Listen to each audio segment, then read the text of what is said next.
زمون په کلي کې د مینې روایات داسې دي دلته مین کوي اکثر په مازیګر خبرې او د چا نامه چې زه د بل د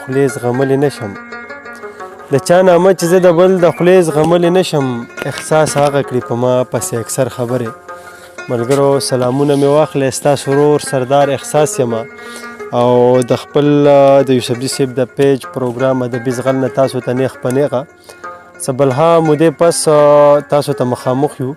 او غواړو چې د یوسفزي صاحب نه یو څو ښکلي شعرونه ریکارډ کړو او تاسو ټولو ته په پښتنه مینه ډالۍ کړو که هغه زمونږ د دې پښتونخوا ملګري دي کو د بار هیوادونو ملګري دي کو مسافر دي کو کلیوال دي نو غواړو چې هغه د دې شعرونو نه یوسفزي صاحب د دې شعرونو او د ښکلو غزلو نه خوندونه واخلي یوسفزي صاحب تاسو ته سلامونه او ملګرو ته شعرونه ووایه. اول خو ټولو ملګرو ته سلامونه او نیکې هیلې احترامات او بیا یو نوی غزل دی زما چې ارشاد یو څه شعرونه خو به د خلکو اورېدلي ځکه چې موږ پروګرامونه خو نه هم دي کړي. غزل مطلب چې زمونږ په خاوره د بارودو کروندې شوي دي. بالکل دا ښه غزل دی یاره.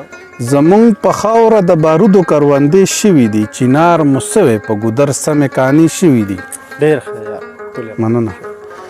زمونږ په خاوره د بارودو کروندې شوي دي چنار مو سوی په ګودر سمې کانې شوي دي او دا چې اوس ګرځي لیونې خلک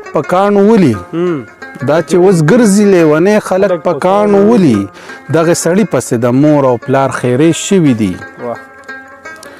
او راشه که حال له ترې رنګونه راټولی جانانه راشه که حال له ترې رنګونه راټولی جانانه ګورګورې تورې په ممانو کې دانې شوي دي. راشه که حال له ترې رنګونه راټولی جانانه ګورګورې تورې په ممانو کې دانې شوي دي او هلته مونږ تل وجلی یو د امن په نوم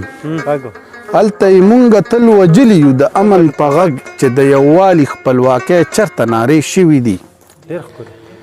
او دا چې په قبر یې ډیوه تر صباحي بلیږي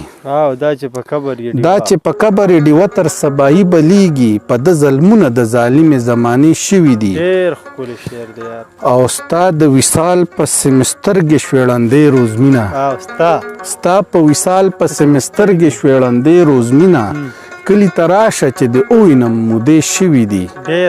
زمونږ په خاوره د بارودو کروندې شوي دي چنار مو سوی په ګودر سمې کانې شوي دي. وسلام. زما دا یو غزل ټولو پښتنو ته مسافرو ته ډالۍ کلیوالو ته وطنوالو ته ټولو ته په پښتنه مینه ډالۍ.